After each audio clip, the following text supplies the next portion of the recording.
안녕하십니까. 저희 한국 히말라얀 펀드 세미나를 진행하도록 하겠습니다. 요번에 13회가 됐죠. 맞죠?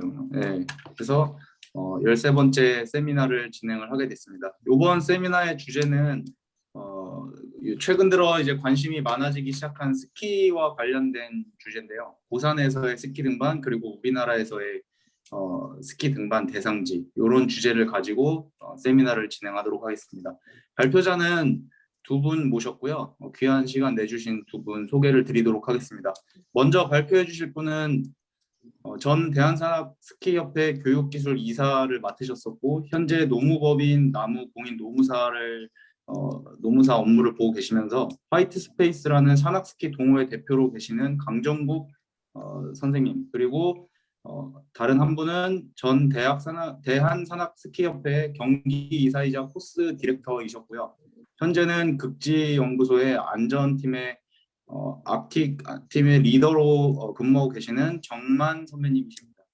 두 분의 주제는 강정국 선배님은 알래스카 데날리 스키 등반, 그리고 정만 선생님은 대한민국의 알프스라는 주제로 스키 등반과 관련된 주제를 진행을 하도록 하겠습니다. 먼저 발표를 해주실 분은 강정국 선생님이시고요. 준비되셨으면 바로 화면 띄워서 진행해 주시면 되겠습니다. 예, 반갑습니다. 제 목소리 잘 들리십니까? 네. 네, 사실 처음에 히말라야 펀드라고 하는 이제 연락을 받고 펀드 가입 권유 문자인지 알고 처음에 좀 무시했었습니다. 근데 이제 히말라야 펀드가 사실 이제 김창호 선배가 처음에 이제 후배들을 위해서 많은 노력을 하고 그 과정에 이제 히말라야 펀드라는 얘기를 좀 들었습니다. 그래서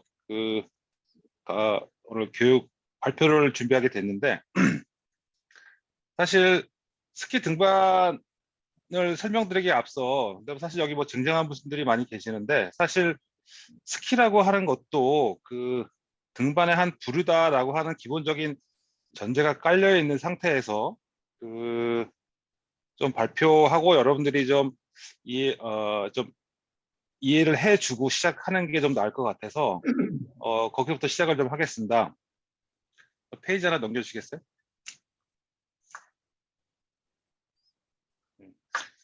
사실 국내에서는 지금까지 산악 스키라고 하는 용어를 썼거든요. 그런데 산악 스키라고 하는 거는 말 그대로 어떠한 도구입니다. 도구. 사실 등반이라고 하는 것은 행위인데 산악 스키라고 하는 것은 사실 도구이다 보니까 실질적으로 도구를 가지고 무엇을 행위를 한다라고 했을 때 사실 스키 마운티니어링이 맞는데 스키 마운티니어링을 이제 국내에 소개하다 보니까 산악 스키가 되어버린 거죠. 그러니까 정확히 따지자면 이제 스키 마운티어링을 한다고 하는 겁니다. 사실 우리가 어떠한 행위를 할 때에는 그 행위에 따른 도구를 사용하게 되는 거고 그 도구의 하나가 산악 스키라고 하는 겁니다. 그러면 사실 과거에 제가 이 스키 등반 국내에서 스키 등반한 사례나 자료들을 취합하고 지금 책을 좀 만들고 있는데 사실 여기 산에 다니는 사람 스키를 즐기고 사는 이렇게 다양하게 있는데 요 뒤에 이제 제가 사실 장기 임대를 해서 제가 보관하고 있는 건데 이게 1969년도 설악산 이제 죽음의 계곡에서 열동지 선배님들이 사용하던 스키의 유품입니다.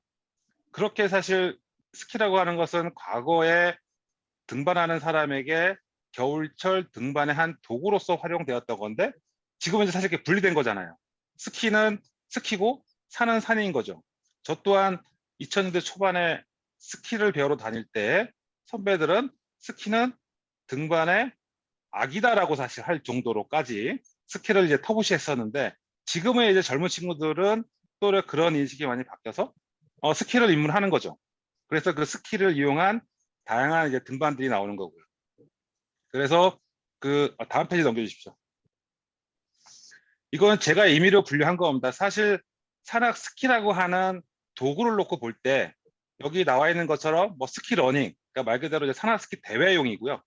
스피드 투어링 이런 거는 사실 스키를 이용해서 최대한 시간 내에 어느 목적지까지 올라가는 개념의 산악 스키를 얘기하는 거고, 스키 투어링은 말 그대로 우리가 그 등산하듯이 가볍게 동호인들끼리 할 수 있는 거를 스키 투어링이라고 표현합니다. 그리고 프리 투어링이라고 하는 것은 실제 어떠한 산을 오르기보다는 그 산에 올라가서 내려오는 즐거움을 찾기 위한 하나의 분류를 본다는 거죠. 그래서 저는 임의로 스키 투어링, 스피드 투어링, 스키 투어링, 프로 투어링으로 이제 구분을 하고 있습니다. 다음 페이지 넘겨주십시오. 그래서 제가 그동안 뭐 한 20년이 조금 안 됐는데, 그동안 제가 체험하면서 사실 좀 나름대로 단계별로 분류를 해놓은 게 있습니다. 그래서 1단계는 이제 원데이 투어, 말 그대로 이제 대한민국 내에서 스키 투어를 할 수 있는, 좀 이따 정만 선배가 소개해 주시겠지만 이제 그걸 1단계로 본 거고요. 2단계는 이제 오트루트 스키 투어라고 해서 프랑스 샤모니에서 스위스 제르마트까지 5박 6일, 6박 7일 동안에 스키를 진행하는 겁니다. 그리고 3단계에는 이제 이탈리아의 이제 그랑 파라디소나 메라피크, 몽블랑 같은 스키 클라이밍을 할 수 있는, 그러니까 뭐 2, 3일 이내에 등반이 완료되는 것들, 저는 이제 3단계로 분류했고요. 4단계는 이제 데날리 이제 스키 이제 익스페디션이라고 분류했죠. 이것은 말 그대로 뭐 한 15일에서 20일 이상의 기간이 소요되는 거고요.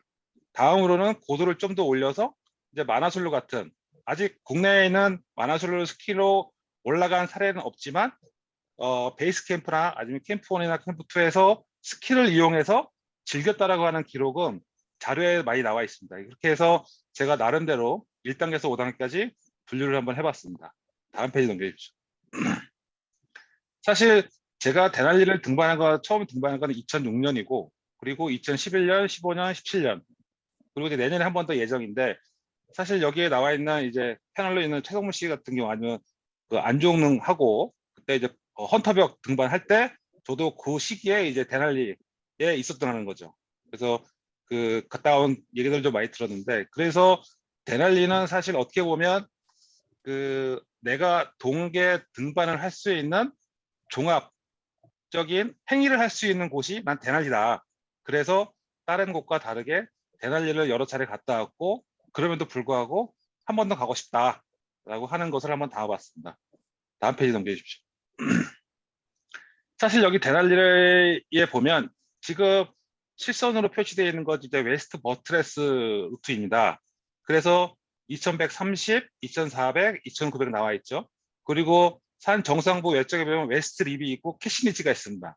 그러니까 캐시니치 같은 경우에는 이제 대한민국 산악인들이 캐시니치를 이제 등반한 사례도 있고, 웨스트 립 같은 경우에도 정승원 선생님이 이제 당일로 올라갔다 내려온 기록도 있는 거죠. 그런데 저는 스키를 이용한 등반을 했고, 그래서 웨스트 버스테스라고 하는 이제 노멀 루트를 등반을 했고, 오늘 소개시켜드릴 코스는 웨스트 버스트레스 코스를 소개시켜드리도록 하겠습니다. 다음 페이지 넘겨주시죠. 이거를 좀 평면으로 보시면 랜딩 포인트라고 하는 2130m가 있고요. 그 다음에 캠프 1이 2400이 있고, 캠프 2가 2900, 캠프 3가 3400, 그리고 캠프 4, 보통 데날리 시티라고 하는데 그게 4300입니다. 그 다음에 캠프 5 표시가 잘못됐는데 데날리 빌리지라고 하는 곳인데 그곳이 이제 5200, 그리고 이제 서밋이 되는 거죠. 다음 페이지 넘겨주십시오. 이것은 실제 이제 제가 데날리 등반하고 그쪽 알래스카에서 사진을 하나 갖고 온 건데, 여기 지금 실선이 나와 있는 게 실제 스키를 이용한 등반 할 수 있는 코스가 될 코스이고요. 그리고 좀 실선이 나와 있는 것처럼 여기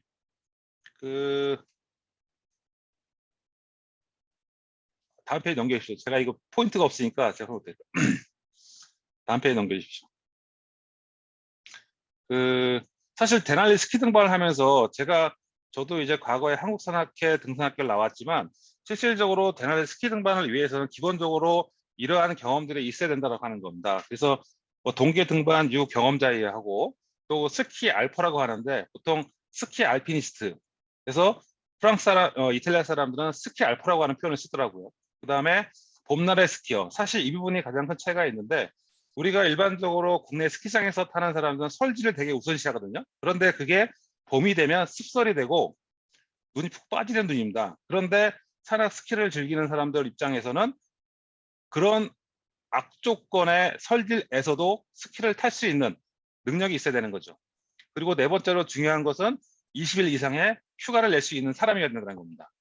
그리고 다섯 번째, 데널리를 스키로 서밋한다라고 하는 것보다도 그 데널리를 스키로 밀고 올라가는 어느 등반이나 마찬가지겠지만 목적보다는 과정이 중요하다 하는 겁니다. 그리고 마지막으로 이제 동계 등반 장비인데 사실 동계 등반 장비는 상당히 이제 고가의 장비이지 않았습니까? 근데 거기에 산악 스키라고 하는 고가 장비 하나 더 들어가기 때문에 일반 산악인 그리고 후배 산악인들이 사실 접근성이 쉽지 않다라는 거예요. 그래서 진입 장벽이 높다라고 하는 거죠. 그러한 장비를 구입하고 그러한 장비를 이용해서 교육을 받고 훈련을 해야 된다고 하는 거죠. 보통 우리가 동학에 등반할 때 사실 그런 것들은 뭐 선배들이 지도하에 무상의 행위로서 교육을 하지만 스키장에서의 스키를 그분들에게 배울 수는 없어요. 그러면 알파인 스키를 잘 타거나 기존에 경험 있는 사람에게 배우려면 또 그분들은 비용을 받고 가르쳐 줍니다. 사실 여기서부터 일반적인 우리가 생각하는 클라이밍과 스키, 마운티닝 하는 것 자체가 사실 젊은 친구들이 접근하기가 상당히 어렵다라고 하는 겁니다. 그러니까 여기서 사실 한계가 있는 거죠. 제가 볼 때는 네, 그렇습니다. 그래서 여기 적인 것처럼 6가지가 좀 고려가 돼야지만 스키 등반이 가능하겠다라고 하는 겁니다. 다음 페이지 넘겨주시죠. 제가 2006년부터 데날리를 이제 등반하면서 그 전과 다르게 사실 많이 바뀌었어요. 처음에 데날리를 등반한 선배들의 보고서를 보면 정말 정형화되어 있고 그 정형화된 룰에 따라서 다녀온 분들이 계속 다녀오더라고요. 그런데 제가 여러 번 등반하면서 느꼈던 거는 사실 데날리는 여름에 화이트아웃이다 보니까 해가 지지 않는다라고 하는 거죠. 그래서 최근에는 현지인들이 오후에 운행을 시작합니다. 왜냐하면 봄날의 스키라고 하는 것이 습설이다 보니까 말 그대로 저녁이 되면 기온이 내려가서 크로스돼서 눈이 빠지지 않는 거죠. 그래서 최근은 오후에 등반을 시작하는 거고요. 그리고 전형적인 루트로서 과거에는 캠프2, 캠프2 이렇게 설치했는데 최근에는 캠프2를 생략해 버립니다. 그러니까 캠프1에서 캠프3까지 바로 가는 거죠.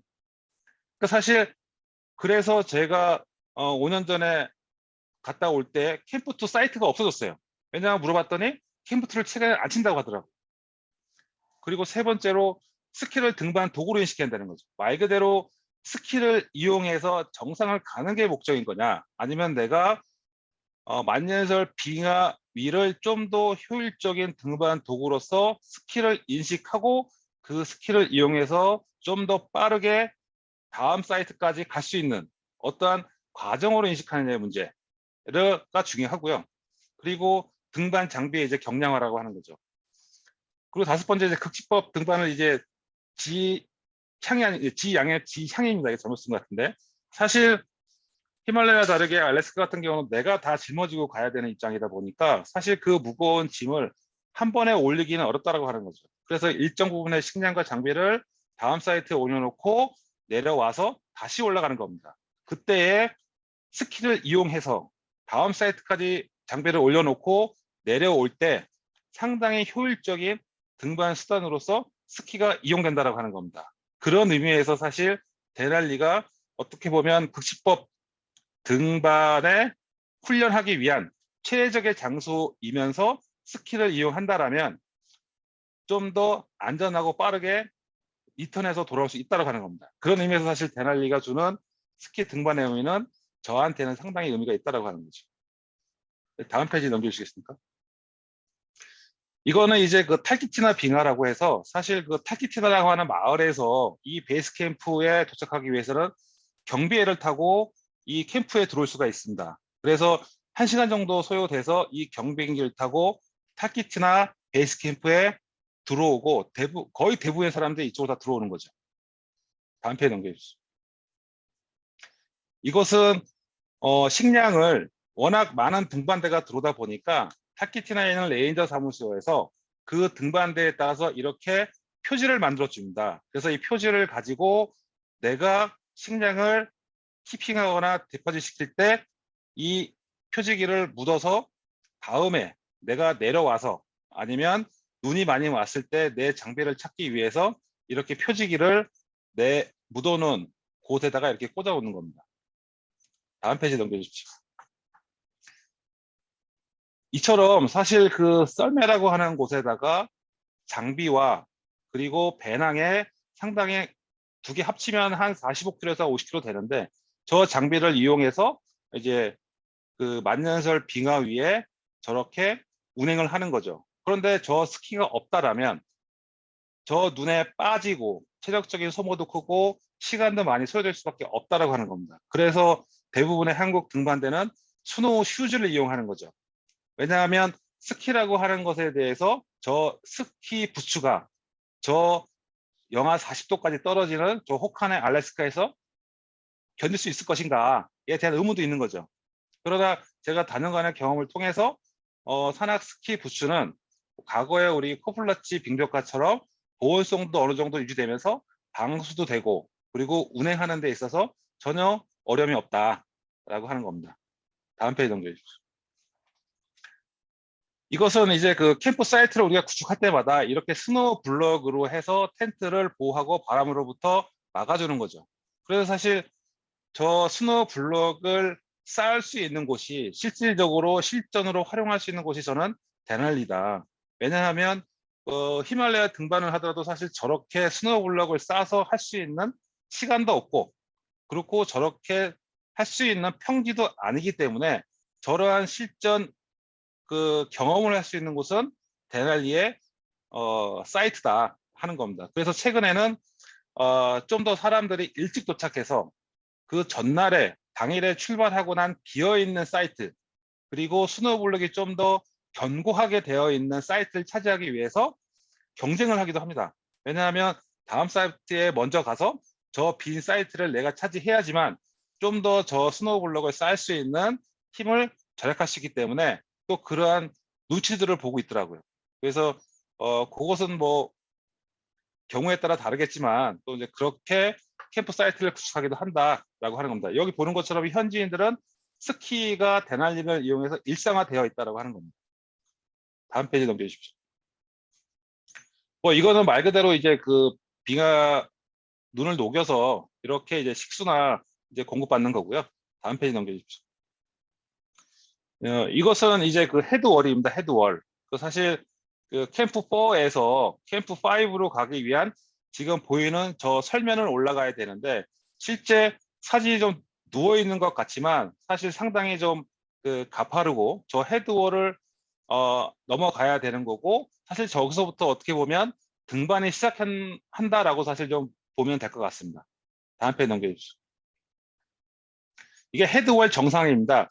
사실 저 같은 경우는 저렇게 스키를 배낭에 장착을 하고 헤드월을 올라갔지만 많은 등반대는 저 스키를 가지고 저렇게 올라가지는 않습니다. 왜냐하면 스키는 등반 도구인 거지 굳이 스키를 들고 저 어려운 곳까지 무겁게 들고 올라갈 필요는 없다고 하는 거죠. 그러나 저 같은 경우에는 사실 스키를 가지고 저렇게 가는 것이 처음이기 때문에 나름대로 좀 의미를 부여하기 위해서 스키를 메고 헤드월 상단을 올라갔던 거죠. 다음 페이지 넘겨주십시오.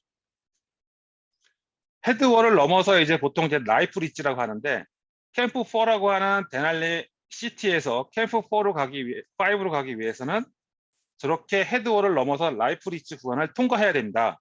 그래서 저 라이프 리치를 통과하는 과정 중에 워낙 데날리는 바람이 많이 불기 때문에 실질적으로 바람이 어느 정도 그 높다라고 싶으면 사실 저 구간을 통과하면 안 된다는 거죠. 저 구간을 통과할 때 추락할 위험이 상당히 크기 때문에.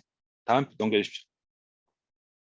이것은 제가 캠프 저 밑에 보이는 곳이 이제 캠프 4라고 하는 이제 데날리 시티인데 저기에서 한 번에 짐을 캠프 5까지 이동할 수 없으니까 좀 전에 설명드린 것처럼 극지법의 방법으로 일정 부분의 짐을 헤드월 상단에 고정시켜 놓고 다시 내려가서 다음 짐을 갖고 올라와야 된다고 하는 거죠. 그때 지금 오른쪽에 스키를 타고 내려가는 건 전데 사실 저 구간을 스키를 타고 내려가게 되면 한 20분이면 내려가는데 실질적으로 왼쪽에 보이시는 분들은 걸어 내려간다고 하는 거죠.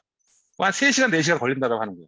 그러니까 저분들하고 이제 같은 저희 팀인데 저분들은 스키가 자체가 안 되니까 걸어 내려갈 수밖에 없는 거고 저는 스키를 타고 한 번에 그냥 내려갈 수 있다고 하는 거죠. 그만큼 그 휴식 시간이 많이 보장되고 또 한편으로는 늦게 내려오는 사람들을 위해서 제가 뭐 밥을 한다라든가 아니면 뭐 물을 이제 그 녹여서 따뜻한 물을 이제 공급한다라든가 사실 이런 여유가 많이 생긴다라고 하는 겁니다.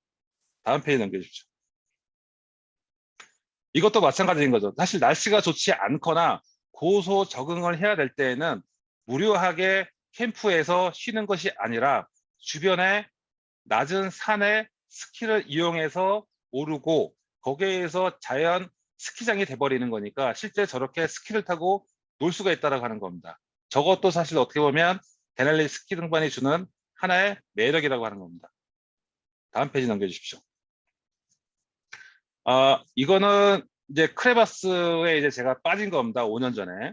그 사실 이 크레바스, 그러니까 스키를 타고 내려오면서 사실 올라오는 일행들을 위해서 제가 정해진 루트상의 길을 약간 벗어나서 올라가는 사람들에게 길을 비켜주고 난 다음에 그 상태에서 제가 출발을 하는데 바로 앞에 크레바스가 이제 히든 크레바스가 있어서 그걸 제가 미처 발견하지 못했던 거죠. 그러고 나서 저 크레바스에 제가 빠지게 된 겁니다. 빠지면서 아까 사진에서 봤던 것처럼 썰매의 짐이 같이 떨어진 거죠. 저 구멍으로. 그런데 다행히 기존 정해진 길 상이기 때문에 실제 여기 보이는 사람은 외국인들을 데리고 온 가이드입니다. 그 가이드가 이제 저를 구조하기 위해서 이제 조치를 취하기 위한 준비를 하고 있는 거죠. 다음 페이지 넘겨주시죠. 사실 제가 그 크레바스에 빠져서 사실 빠지는 과정은 사실 너무나 황홀했었는데 내가 추락해서 어느 지점에 내가 살았다라고 했을 때의 그 공포감은 정말 이루 말할 수 없을 정도의 괴로움이었다라고 하는 거죠. 그런데 히든 크레바스라고 하는 것은 실제 이것을 보는 것처럼 상부는 좁지만 하부는 넓다라고 하는 겁니다. 그런데 이렇게 턱이 져 있다라고 하는 거예요.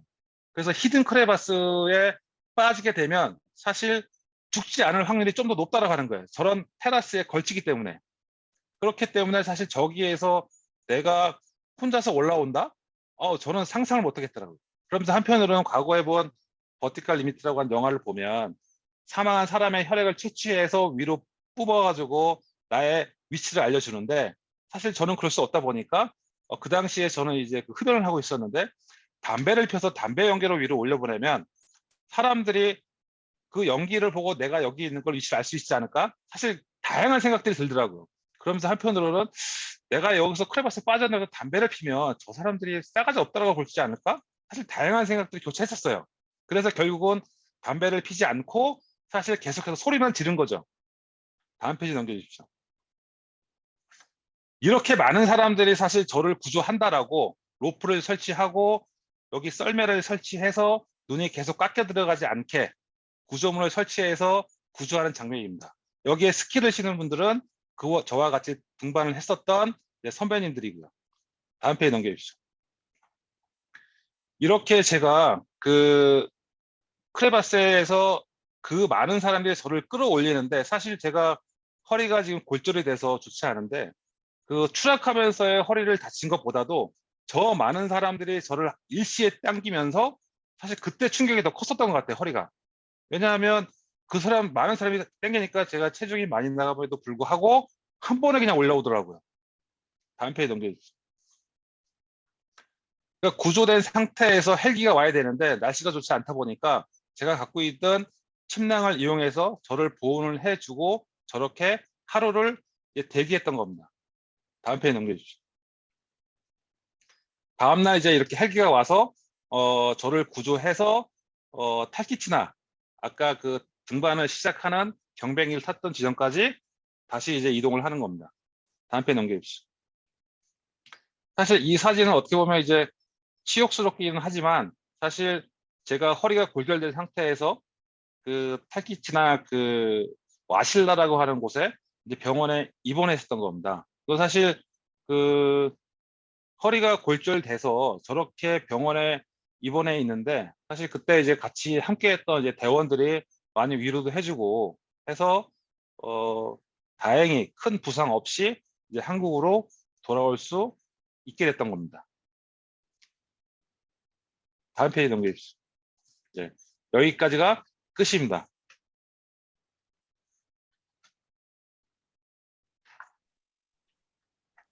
네, 발표 잘 들었습니다. 네. 일단 발표를 계속 진행을 해서 정만 선생님 발표까지 다 듣고 나서 두 분 각각 질의응답 시간을 드리는 방향으로 하겠습니다. 그러면 이어서 정만 선배님 바로 준비를 해주실 수 있을까요? 네, 준비됐습니다. 네, 그러면은 정만 선배님 대한민국의 알프스 주제로 발표 진행해 주시면 되겠습니다. 네, 제가 뭐 많이 부족하지만 오늘 좀 즐겁게 해보려고 준비를 했습니다. 제가 소개할 곳은 대한민국의 알프스라는 곳, 강원도 평창군에 있는 삼양목장과 한일목장을 소개해 드리려고 합니다. 삼양목장과 한일목장은 면적이 약 500만 평 정도 되는 큰 초지입니다. 한일목장과 삼양목장에서 소를 방목해서 키우는 목장이기 때문에 그 목장을 이용해서 저희가 매년 산악스키를 어필을 하고 있습니다. 다음 넘겨주십시오.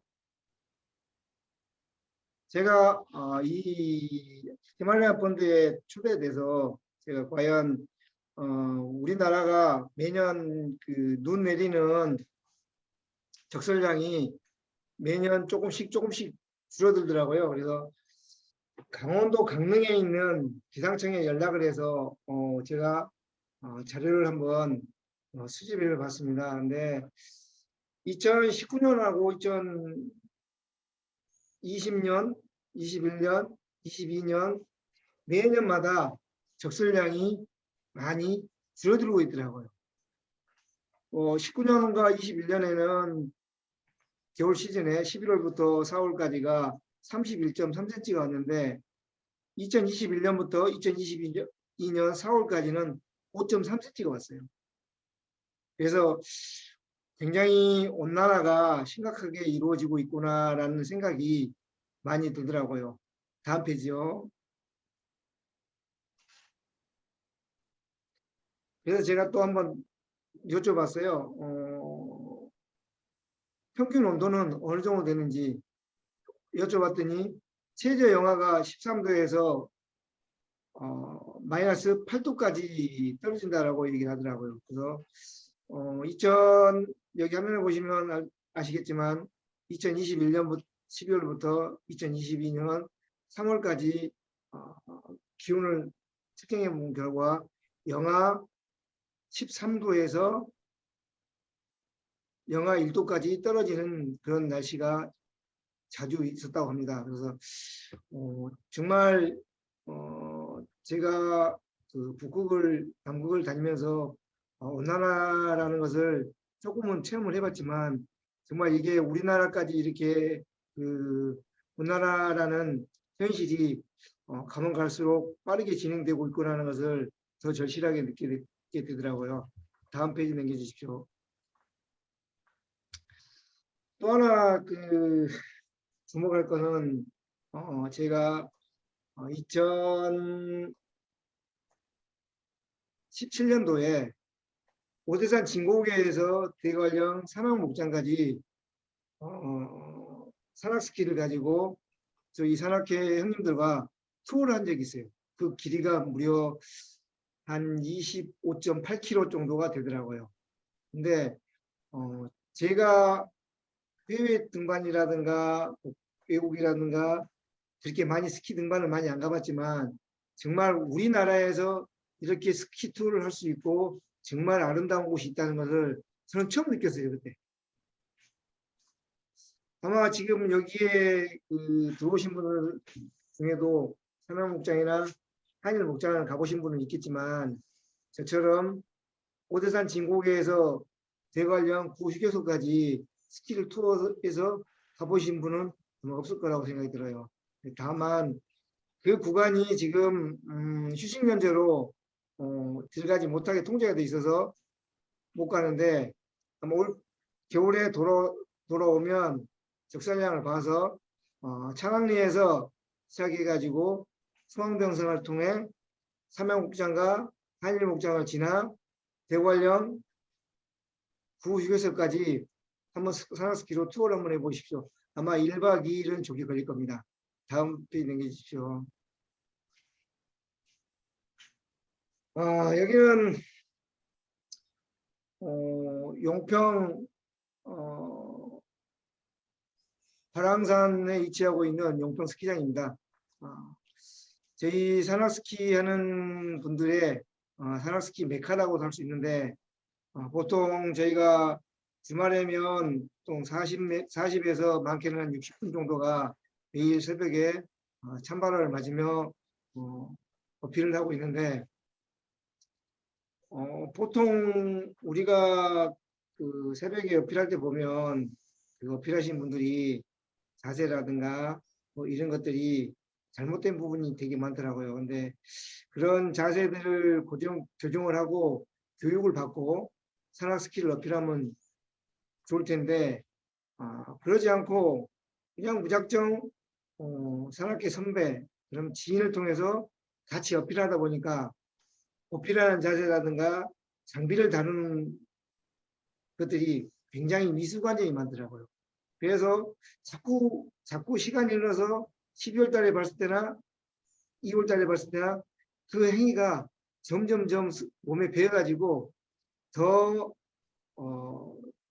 고칠 수 없는 정도의 습관화가 돼서 산악스키를 배울 때에는 정말 내가 투자를 해서 산악스키 전문가에게 산악스키를 배웠으면 하는 생각이 들더라고요.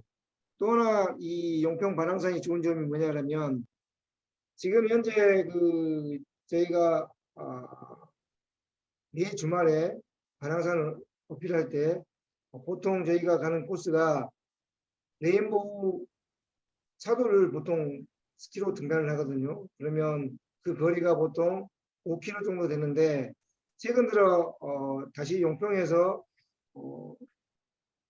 골드에 있는 어몽길 등산로라 해가지고 발왕성 정상까지 다시 그 등산로를 만들어놨는데 폭이 2m가 넓어서 눈만 많이 오면 산악인들이 산악스키를 신고 약 15km 정도 되는 거리를 스키를 즐길 수가 있겠더라고요. 다만 다운힐은 레인보우 차도로 내려오셔야 합니다. 또 하나는 레인보우 차도라는 곳에서 발랑성 정상까지 오른 다음 레인보우 1번이나 2번으로 다운을 하셔가지고 레인보우 3번이나 2번 브릿지로 어필하시면 발랑성 정상까지 도달할 수 있는데 저 같은 경우는 매주 주말에 용평을 가게 되면 산악스키를 신고 골드를 등반한 후 골드를 다운하고 다시 레드를 다운하고 다시 레인보우를 어필해서 레인보우 1번으로 다운해서 레인보우 2번 브릿지로 해가지고 발왕성 정상까지 이렇게 계속 스키 등반을 하거든요. 근데 그럴 때마다 느끼는 게 뭐냐면 조금 전에 그 강정호 후배님께서도 얘기하다시피 저도 한번 대날리라든가 다른 곳 알프스라든가 이런 곳에 가서 정말 스키를 신고 정말 등반이라는 걸 한번 해보고 싶다라는 생각이 드는데 시간이 되지 않아서 등반을 보고 가겠습니다. 꿈으로만 생각하고 있는데 기회가 되면 제가 한 번 더 도전해보고 싶습니다. 다음 넘겨주십시오. 이 사진은 제가 2년 전에 레인보우 정상에서 산악스키로 어필을 하다가 저희 후배 지인이 사진 찍어준 사진입니다. 왜 제가 이 사진을 마지막에 넣냐 그러면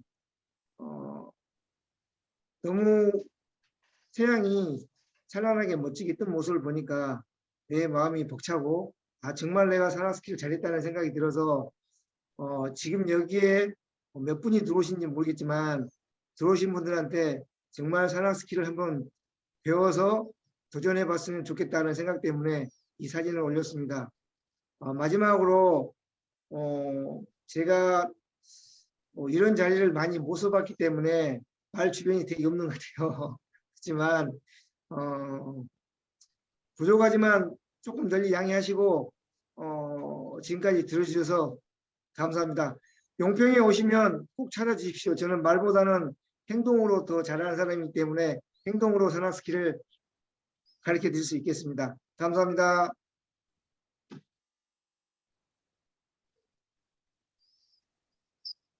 네, 수고하셨습니다. 네, 발표 감사합니다. 좋은 발표 두 분 잘 들었습니다.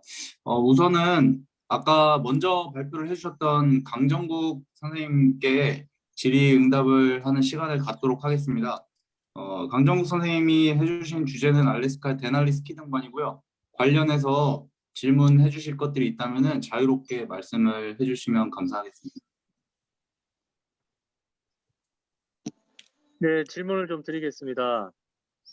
그 스키 부츠를 신고 아이스 클라이밍이라든지 좀 테크니컬한 등반을 할 수 있는지 거기에 대해서 좀 말씀해 주세요.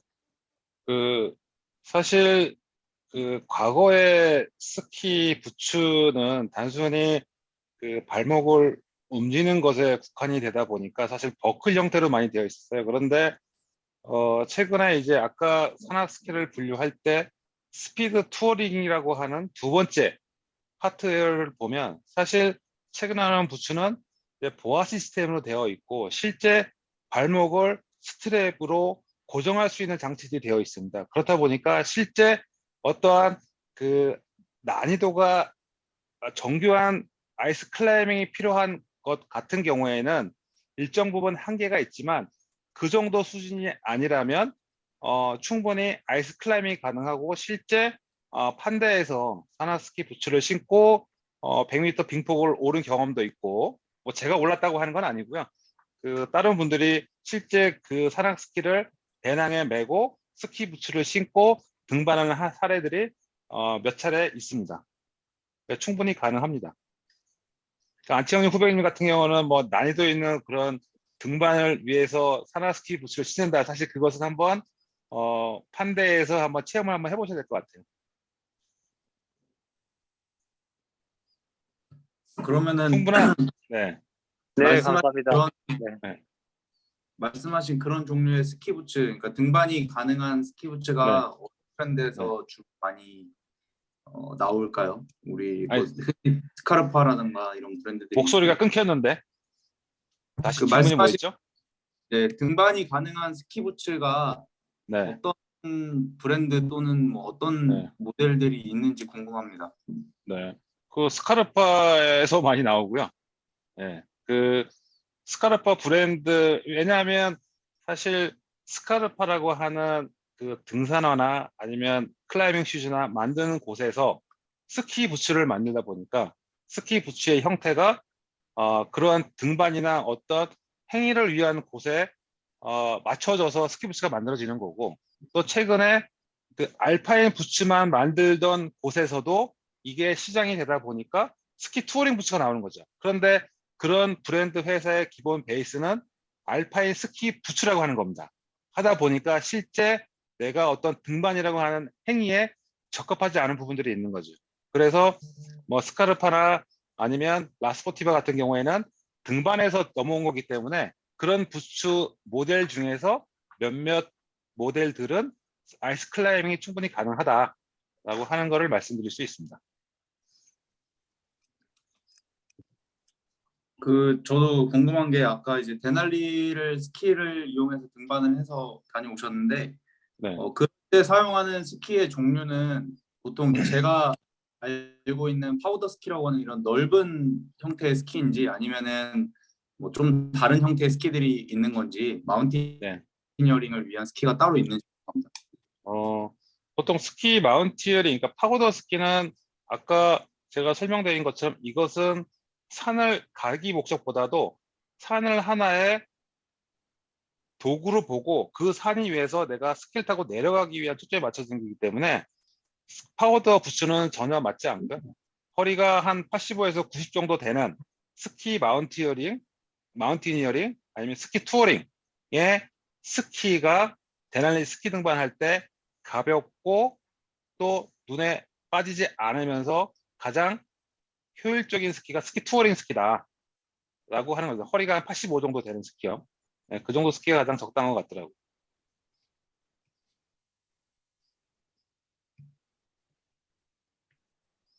그러면 부츠 같은 경우도 뭐 특별하게 종류가 다른 부츠가 있을까요? 마운티니어링 실제 그 아까 스키를 4가지로 분류했을 때 그 4가지에 맞는 스키 부츠가 다 다르게 있죠. 왜냐하면 스피드 레이스 같은 경우에는 실제 속도를 내야 되기 때문에 뭐 카본 소재로 되어 있고, 파우더 부츠는 좀 더 발목을 견고하게 잡아주는 게 있는 거고, 사실 데널리 스키 등반을 할 때 스키 부츠는 스피드 투어링의 부츠인데 실제 내가 데널리 스키를 타러 가지는 건 아니거든요. 다만 산악 스키가 데널리 등반을 위한 효율적인 등반 도구이기 때문에 그것에 맞는 스키 부츠도 있고, 그것을 선택을 해서 가는 게 등반을 짧게 끝내고 올 수 있는 거죠.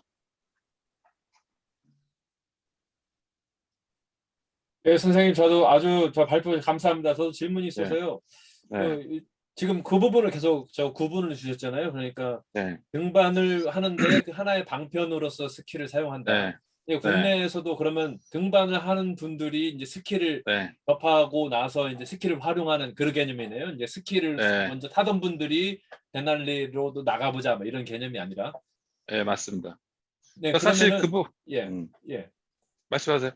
예, 그러면은 데날리도 아주 말씀 듣고 보니까 굉장히 그 스키 타기, 아니, 스키 등반으로 일반 걸어서 등반하기에도 좋긴 하겠지만은 스키를 타면 더 편하니까 이제 스키를 타는 거 아니에요?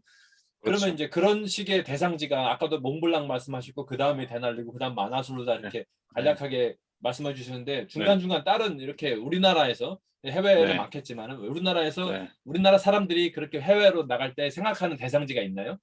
또 갔던 실제로 갔던 대상지라든가?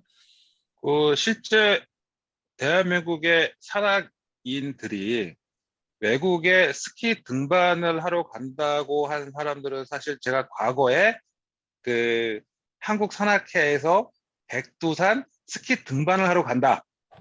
그리고 한국 등산학교 졸업하신 그 다솜 산악회라고 있는데, 그분들이 그 스키 등반을 위해서, 지금 대상지가 생각이 안 나는데, 그분들이 스키 등반을 목적으로 중앙아시아 쪽에 등반을 갔는데 사실 정상을 가지 못했어요. 왜냐하면 그분들의 목적은 스키를 이용해서 산을 가고자 하는 건데, 스키를 이용한 등반이 아니다 보니까 정상을 가지 못하고 다시 돌아온 경우 있죠. 그래서 스키를 이용한 해외 등반이라고 하는 사례가 그렇게 많지는 않습니다. 아, 그래서 지금 말씀하시는 게 우리나라에 국내에 조금 있었던 사례는 스키를 네. 이용해서 가보자 하는 이런 개념으로 이제 등반이 네. 있었다 이 말씀이시네요. 어떤 그렇죠. 등반의 어떤 편의성을 네. 추구하려고 스키를 활용한 게 아니라 이제 그 사례가 이제 69년도 이제 죽음의 계곡이라든가, 오래된 얘기지만 예, 뭐 백두산이라는 데는 눈이 많으니까 당연히 스키를 가져가야 되는 거죠. 그분들은 예. 그 당시에는 그 산악인은 곧 스키니오라고 하는 이제 김정태 선생님의 말처럼 스키는 산악인들이 필수적으로 배워야 될 하나의 과정이었다라고 생각했기 때문에 당연히 가져가신 거죠. 예.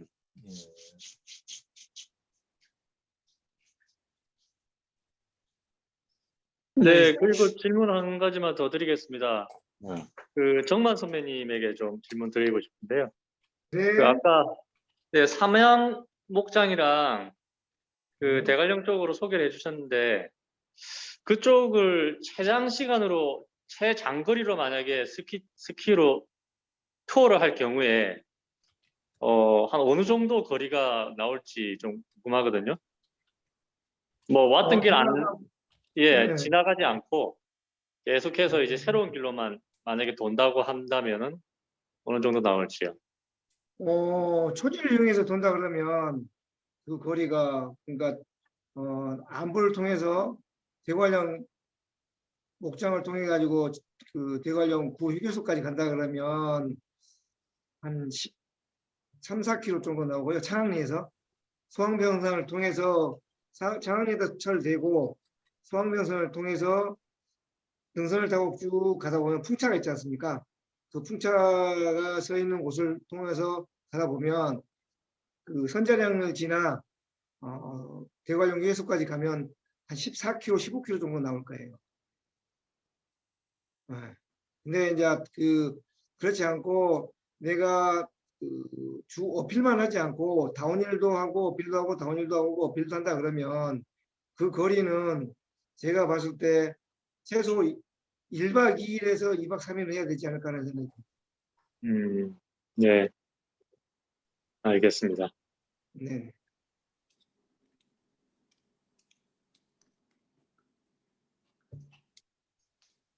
지금부터는 질문을 그냥 자유롭게 두 분의 아무 분에게나 이렇게 던져주시면 될 것 같고요. 저도 그러면 정만 선배님께 하나 질문 드리고 싶은 게 금방 1박 2일이나 2박 3일 정도의 기간을 생각을 해야 된다고 하셨는데 코스를 잡으면 그러면 우리가 짐을 다 가지고 스키 투어링을 해야 되는 거겠네요. 1박 2일에서 2박 3일치 짐을 다 지고 혹은 끌고 그렇게 가야 되는 걸까요? 아니면은 뭐 중간에 보급을 받을 수 있는 도시로 내려가야 되거나 이렇게 하는 걸까요? 거기는 사실상 그 보급을 받을 수 있는 곳이 없어요.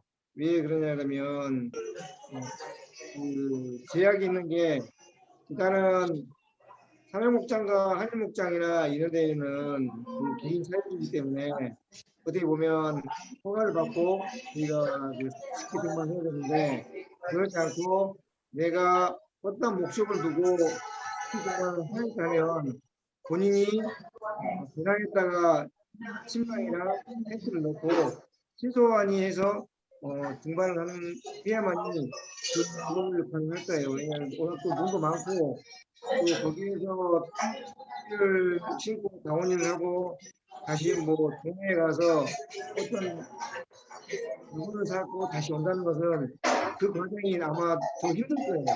그렇기 때문에 최소 45나 50리터 배낭을 메고 거기에 식량과 술과 같은 가지고 스키 등반을 떠나시는 게 가장 좋을 것 같습니다.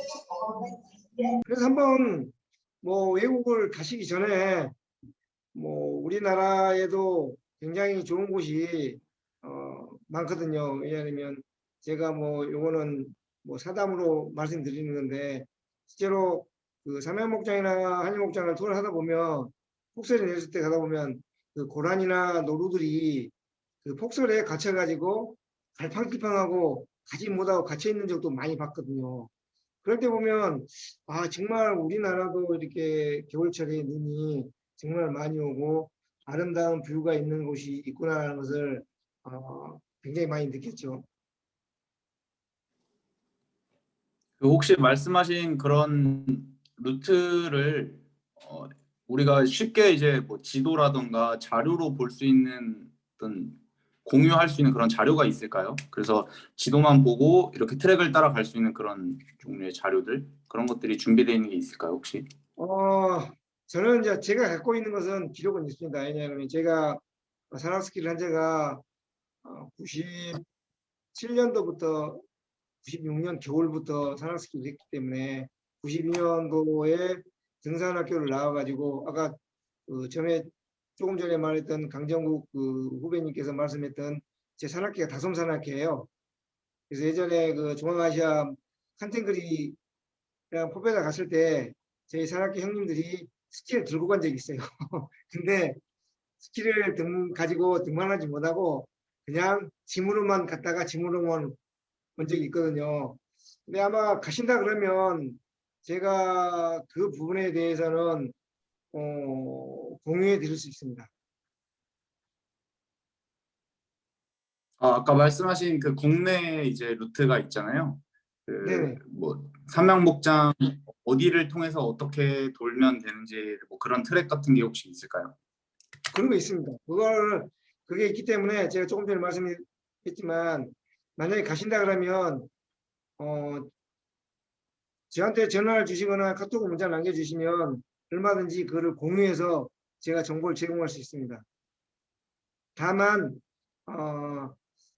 삼양목장이나 한일목장에 들어갈 때에는 아까도 말씀한 것처럼 드린 것처럼 일단은 그가 사유지이기 때문에 들어간다는 허가를 받고 들어가시는 게 아무런 그런 제약이나 문제가 생기지 않을 겁니다. 그것만 유의하시나 그러면 얼마든지 산악 스키를 즐길 수 있는 곳이죠.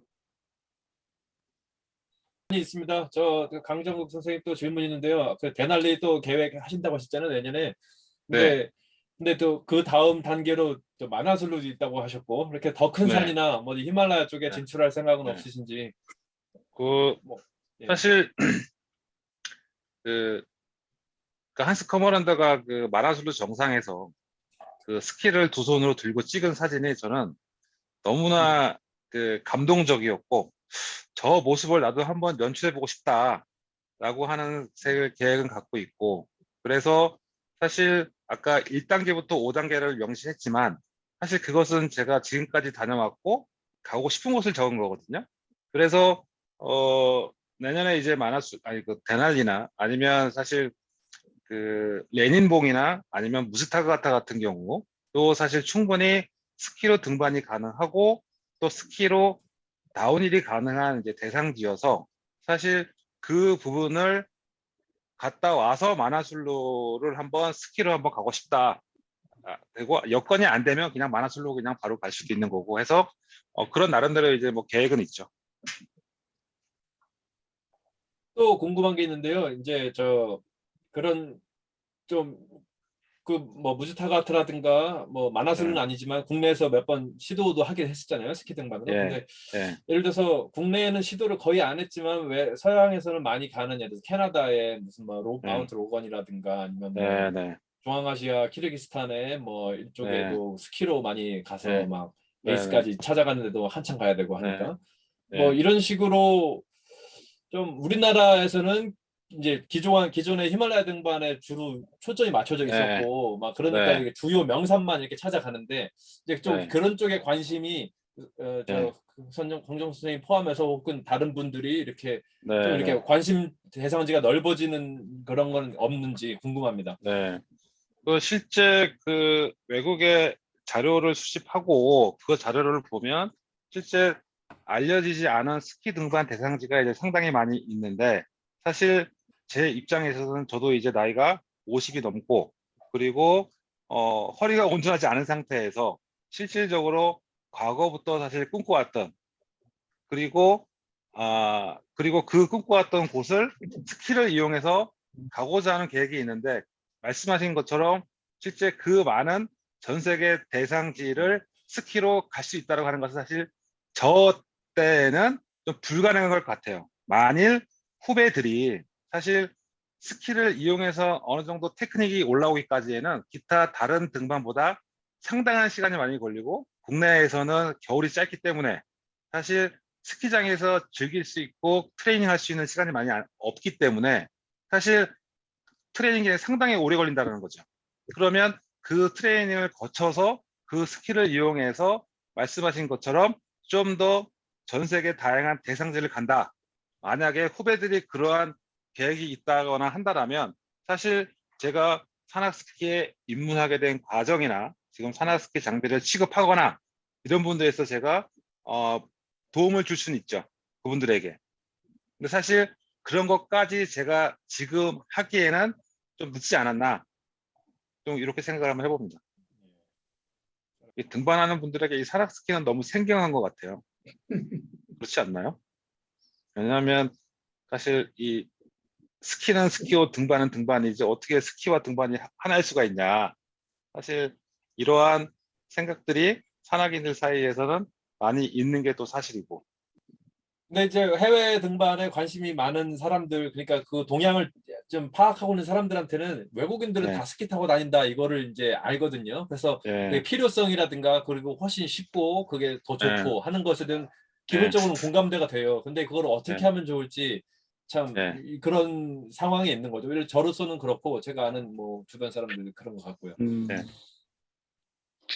저도 일전에 그 스키를 이렇게 저는 실제로 뭐 등반 갔을 때만 타지만은 제가 국내에서 스키를 따로 배우거나 그러지는 않았어요. 저 스키를 배운 건 사실 그 알래스카의 그 탈키티나 빙하에서 스키를 처음 신어보고 또 네. 탔었는데 처음에 그 이전에 그 캐나다 아이스 클라이밍을 하러 갔었는데 거기가 어프로치를 그때는 저희가 스키를 안 타고 못 타기도 했지만은 스키랄 생각을 못 했거든요.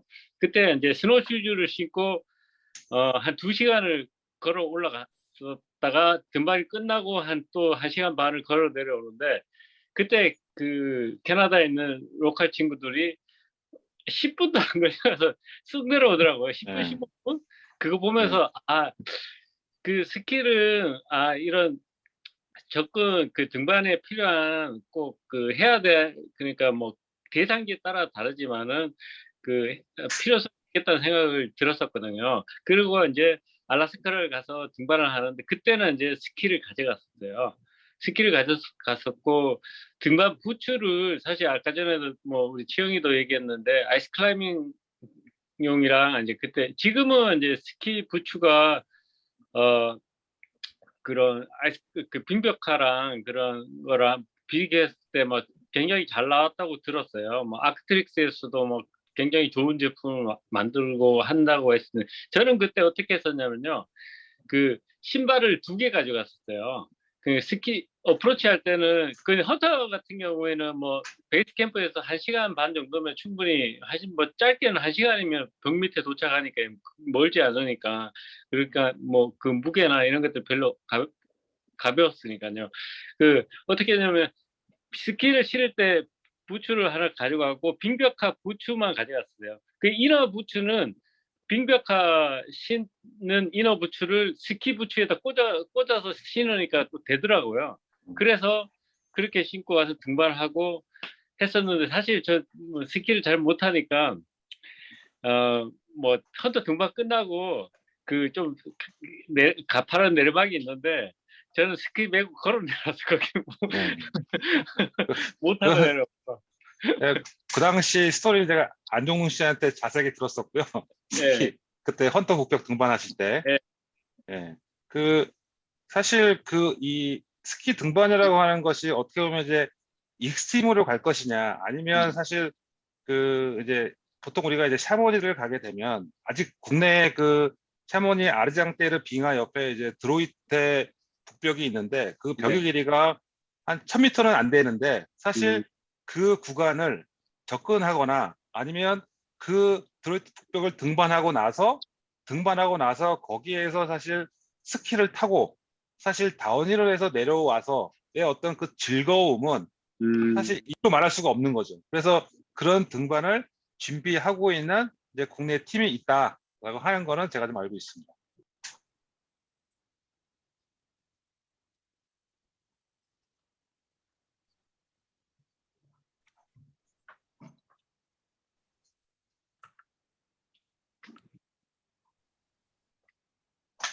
저도 한 가지만 더 여쭤보겠습니다.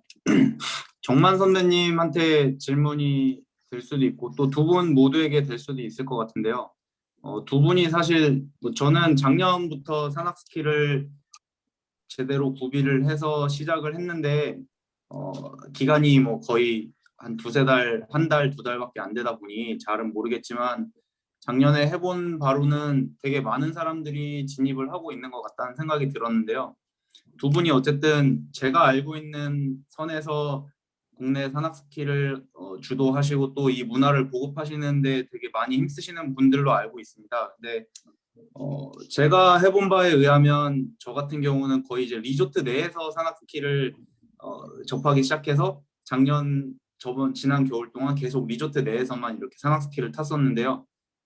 두 분이 말씀하신 것처럼 더 넓은 고산이나 또는 뭐 실제 자연에 있는 필드에서 산악 스키를 즐기는 그런 문화가 우리나라에도 자생을 하고 있는지 아니면 우리나라는 너무 리조트 위주의 산악 스키로 가고 있는 건지 뭐 경기 스키 위주로 가고 있는 건지 그런 것들이 좀 궁금합니다.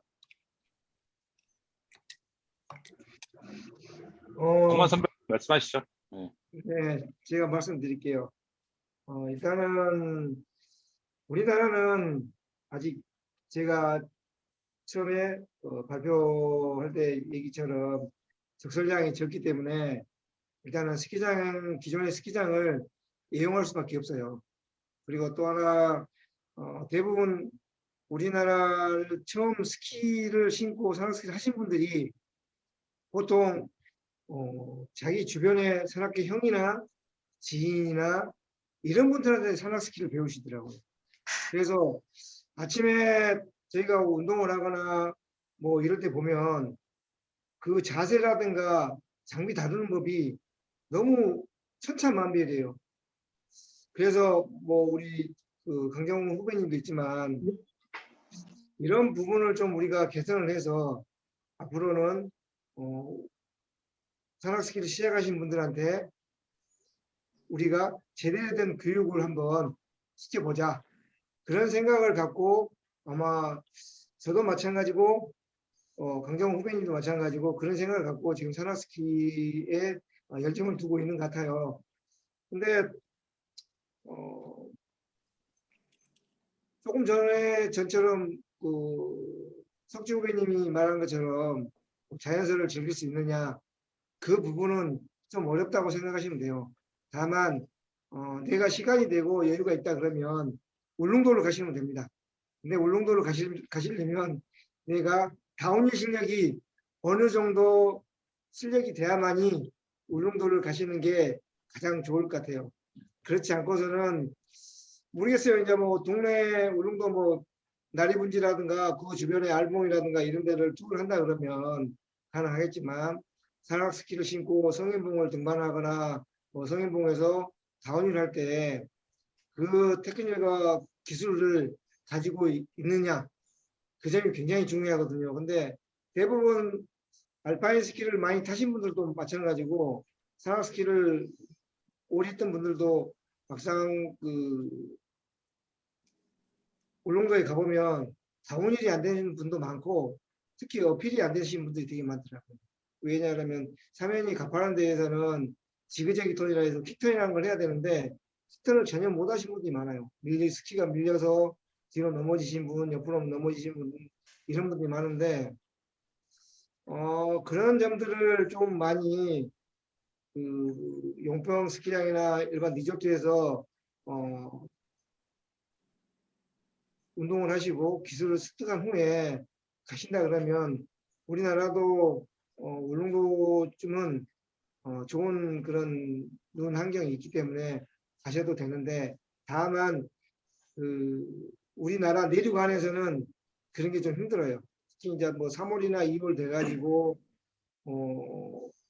삼양 목장이나 뭐 한일 목장이나 선자정이나 안반대기나 그다음에 600마지기 이런 데 가서 한 번쯤은 즐길 수가 있을 거예요. 하지만 그것도 가면 갈수록 폭이 좁아져서 점점점 힘들어지고 있는 것 같아요. 그 제가 좀 부연 설명을 이게 시간은 제한이 있나요? 아니요, 괜찮습니다. 네, 천천히 말씀해 주시면 될 것 같아요. 저는 이제 그 정만 선배 얘기한 거 이제 좀 부연 설명 좀 하면 사실 그런 것 같아요. 그러니까 그 대한산악연맹에서 어떤 표준 교재로서 등산이라는 교재를 만들었고 거기에 산악스키 파트가 분명히 있습니다. 두 번째로 대한민국에 많은 등산 학교가 있지만 그 등산 교재를 사용해서 교육을 하고 있는데 그 산악스키에 대한 교육은 전혀 이루어지고 있지 않는 거죠. 산악스키 협회가 일정 부분 이제 교육을 담당하고 있는데 실제 그건 한계가 있어요. 그래서 등산 학교에서 산악스키에 대해서 저는 교육이 진행되어졌으면 좋겠고 또 하나는 사실 대한민국에 정말 많은 등산 관련 자격증, 뭐 등산 지도사까지도 자격증이 있는데 그런 사실 자격증이 있다라고 하지만 국내 여건상 뭐 눈이 없지만 그럼에도 불구하고 등산 교재에 나와 있는 실기가 아니라 하더라도 이론적인 부분들은 저는 충분히 과거에 우리가 선배님들이 했던 것처럼 그런 교육이 이루어진다. 그리고 다음으로 이제 우석주님이 말씀하신 것처럼 그 사실 산악인들이 산악스키를 접하는 데 있어서 그 프레임의 가치에 있다고 저는 보는 거예요. 왜냐하면 산악스키를 등반 도구로 인식한다라고 하는 것은 스키를 이용해서 산을 올라가는 개념으로 이해해야 되는데 산을 올라가는 것을 취미로 삼는 산악인들이 산악스키로 들어오는 순간에 다운힐 쪽으로 초점이 맞춰져 있다는 거예요. 그러면 대한민국에서 산악스키를 탈 만한 곳이 있냐라고 물어본다고 하는 거죠. 그렇게 물어보면 안 된다고 하는 거예요. 제 생각은 산악 스키를 이용해서 올라갈 만한 산이 있냐라고 사실 물어보는 게 정확한 거고, 거기에 스키를 탄다라고 하는 개념은 내려오는 개념인데, 그 내려오는 개념을 실제 보조적인 수단으로 봐야 된다는 거예요. 그러니까 주된 개념과 보조적인 개념이 바뀌어서 사람들이 생각하는 게 저는 이제 문제가 있다라고 좀 보인다는 거예요. 대부분의 그렇게 인식한다는 거예요. 그래서 정만 선생님이 좀 전에 소개한 것처럼 울릉도라고 하는 곳이 있는데, 사실 울릉도에서 스키를 타고 다운힐을 하는 것은 웬만한 엑스퍼트라 하더라도 상당히 어렵고 난해하다는 거죠. 하지만 그 스키를 이용해서 1년에 최대 20m까지 오는 울릉도를, 성인봉을 산악 스키를 이용해서 올라가는 즐거움은 사실 어느 등반가가 어려운 벽을 등반하는 것 못지않게 쾌락과 희열이 있다고 하는 거죠. 거기에 내려오는 것은 부수적이고 올라가는 것에 대한 보상으로서의 다운힐을 생각해야 되는데, 사실 그렇게 생각하지 못하고 있는 게 사실 그 대한민국 산악스키의 현실이라고 하는 겁니다. 저 말씀 나누는 도중에 접촉이 끊어져 가지고요. 죄송합니다. 예. 네. 맞는, 저도 동의하는 부분인데, 그 많은 분들이 저 같은 경우에는 그러한 대상지를 가보니까 이런 스키가 이렇게 해서 필요하고 그 등반의 한 부분이라는 거를 저는 받아들였거든요. 그런 저희 우리나라 산악인들이 저처럼 그런 등반 대상지를 경험해보지 못하면은 그 참 알기가 참 어려운 네. 부분도 있는 것 같아요. 예. 네, 맞습니다. 그러니까 그 현실을 저는 부정하는 게 아니고, 예. 그 현실에 맞게끔 그 대한민국 후배 산악인들이나 등산 학교에서 이러한 등반 도구로서 산악스키는 있구나. 다 전문가를 키울 수는 없잖아요. 그죠? 네. 그렇기 때문에 그런 것들도 좀 교육이 좀 됐으면 좋겠다라는 게 사실 제 바람인 거죠. 제가 한 말씀 드릴게요.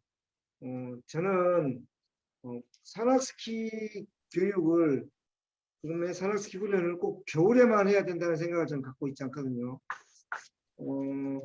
저 같은 경우는 산악스키를 여름에 즐깁니다. 보통 트레이닝을 저 같은 경우는 여름에 밤에, 우리나라 요즘에 보면 되게 시설이 좋은 데가 많더라고요. 인조 잔디를 많이 깔아놓은 데가 되게 많더라고요. 각 동네마다 조그만 푸시할장이라든가 뭐 배드민턴장이라든가 인데 보면 정말 그 산악스키를 가지고 운동을 할 수 있는 장소들이 굉장히 많은데, 거기에서 저 같은 경우는 뭐 산악스키로 실 뛰는 방법, 실을 붙이는 방법, 부츠에다가 스키 바인딩을, 클립을 착용하는 방법, 뭐 어필하는 자세, 부팅하는 자세, 이런 것들 저는 제 나름대로 훈련을 열심히 하고 있거든요, 트레이닝을. 근데 꼭 우리나라 분들 생각이 꼭 겨울에 눈이 올 때만 산악스키를 즐겨야 된다는 거. 근데 제가 봤을 때는 우리나라 큰 축구장에서 빌려서 산악스키 대회도 할 수 있다고 생각이 들어요. 여름철에도 얼마든지. 그리고 얼마든지 내 심장이 멈출 때까지 산악스키를 즐길 수 있는 그런 곳도 있어요, 여름철에도. 그런데 굳이 꼭 겨울에만 산악스키를 즐겨야 되느냐? 조금 전에 그 강정국 후배님이 말한 것처럼 다운힐이라는 것은 어필의 부수적인 걸 했잖아요.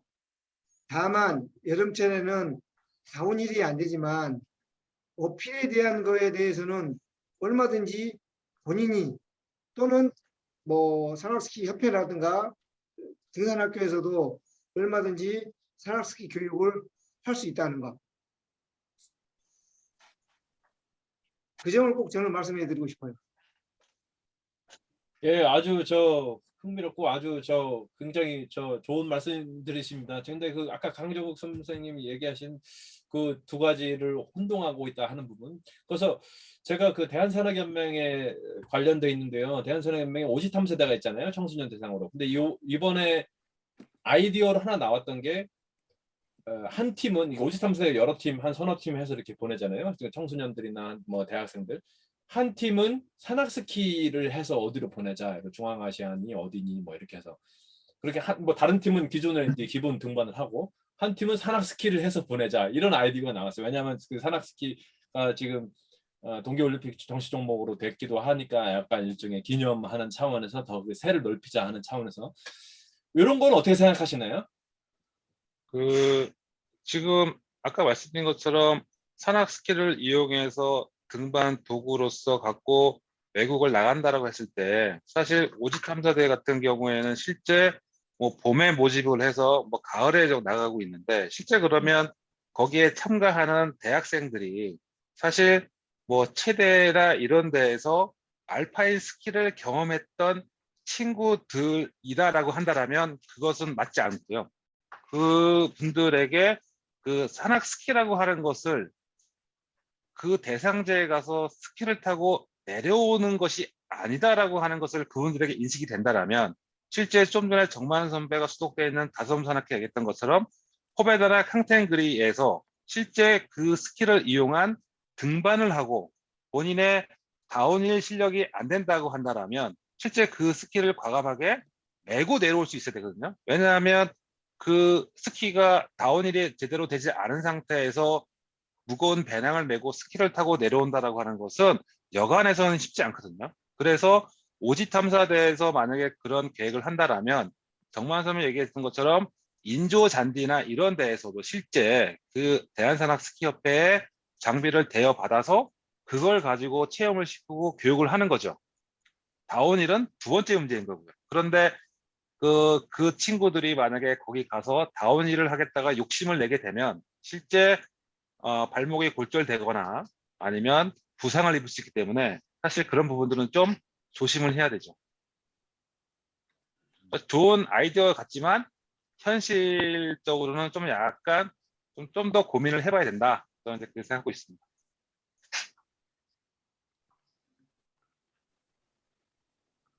아이디어는 하나 있죠. 우리나라의 그 대학생 중에서 산악스키를 즐기는 친구가 몇 명 있거든요. 그런 친구들을 발탁을 해서 데려간다 그러면 그건 조금 가능할 수 있다고 생각이 들어요. 아니 선발 자체를 네, 선발 자체를 산악스키를 하는 친구들이 있으니 선발할 때 이 친구들을 대상으로 해서 뽑아가지고 선발해서 그런 데를 데려가서 산악스키를 타고 올라갔다가 신고 올라갔다가 다운힐 하는 것도 가능하니까 충분히 가능하다고 저는 생각이 듭니다. 네, 안녕하세요. 거의 다 이제 다른 형들이 다 질문을 해주셔가지고 다 답변을 받았고, 제가 산악스키를 한 이제 3년, 4년 정도 했는데 알파인 스키를 안 탔거든요. 그래서 지금 이제 내년에는 이제 다운힐을 좀 많이 연습해야 될 것 같아서 더 이제 아까 말씀하신 것처럼 뭐 데날리도 오늘 들어보니까 되게 흥미로워가지고 가보고 싶다는 생각도 되게 많이 했고요. 이제 해외 또 다른 산들을 가려면 다운힐이 좀 어느 정도는 돼야 되니까 배워야 되는데 그 이제 질문은 그 이제 다운힐을 좀 더 숙달하기 위해서 알파인 스키를 또 사서 이제 해야 될지 아니면 기존에 가지고 있는 그 산악 스키로 다운힐을 계속 숙달을 해도 되는지 그런 게 좀 궁금합니다. 강정훈 후배님께서 말씀하시지요. 사실 저는 그 2006년도에 데날리를 갔다 와서 산악 스키를 배워야 되겠다고 생각을 하고 실제 그 알파인 스키 대한 뭐 스키 지도자명에서 부여하는 레벨 테스트도 저는 산악 스키 부츠로 저는 레벨 테스트를 봤거든요. 그런데 사실 그 내가 다운힐을 알파인 스키를 교육하는 사람들의 입장에서는 알파인 스키가 무겁기 때문에 체중 이동이라든가 아니면 내가 다운힐을 할 때 내 힘을 최대한 부여하지 않는다 하더라도 스키가 돌아가기 때문에 그 과정을 사실 단축시키고 다운힐에 대한 재미를 찾을 수 있다고 하는 겁니다. 그게 만약에 아니라면 실제 내가 어느 대상지를 놓고 봤을 때 그 어떠한 목적을 두고 내가 스키를 배워야 된다고 했을 때 저는 사실 알파인 스키를 그다지 추천하는 편은 아니에요. 왜냐하면 그 산악 스키라고, 그러니까 산악 스키도 알파인 스키처럼 사실 무겁지는 않지만 이 산악 스키도 다운힐에 대한 기본적인 동작이나 자세들은 가능하다라고 하는 거죠. 다만 이 산악 스키를 이용한 다운힐을 가르쳐 줄 수 있는 사람이 국내에는 몇 없다라고 하는 거고, 또 하나는 과거에 고산 등반을 했던 사람이 알파인 스키에 빠져서 알파인 스키로 활동하는 사람들이 있는데, 이분들이 사실 스키는 스키고 산은 산인 거예요. 그러다 보니까 이분들이 알파인 스키를 가지고 알파인 다운힐 기술을 가르쳐 준다라고 하는 겁니다. 그래서 구기종님이 얘기한 것처럼 사실 다운힐 스키를 이용해서 알파인 다운힐 기술을 배우면 그 과정이 단축되고 다운힐에 대한 재미를 찾을 수가 있지만, 그럼에도 불구하고 산악 스키가 다운힐이 안 되는 건 아니고, 좀 더 내가 집중도 있게 시간을 할애해서 주말 스키어가 아닌 좀 더 장시간의 시간을 내서 리조트에서 스키를 배운다라고 한다라면 저는 산악 스키도 가능하겠다, 이렇게 얘기하면 알파인 스키를 타는 사람들이 저한테 욕을 하죠. 알파인 산악 스키가 스키냐, 이렇게 욕을 합니다, 진짜. 어떻게 보면 저의 편협된 주장일 수도 있다라는 것을 고려해 주셨으면 좋겠습니다. 아, 네, 감사합니다. 위험한 발언인 것 같은데 편집 원하시면 편집해드리겠습니다. 네. 아닙니다. 저 편집 안 해주셔도 돼요. 왜냐하면 그쪽으로 저는 욕을 많이 먹고 있기 때문에. 혹시 또 다른 분들 뭐 질문 있으실까요? 여기 또 두 분이 들어와 계신 것 같은데 뭐 추가적인 질문이 있으신지, 아니면 충분히 뭐 질의응답이 되셨는지.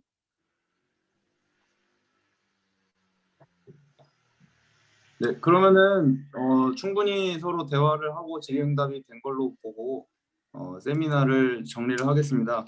두 분 발표자분께서 귀한 시간 마련해 주시고 또 실질적인 체험이 바탕이 된 좋은 세미나를 해주셔서 너무 많이 도움이 된 것 같습니다. 그리고 또 귀한 시간 내서 들어와서 많은 질문해 주시고 잘 들어주신 방청자분들께도 감사드립니다. 네.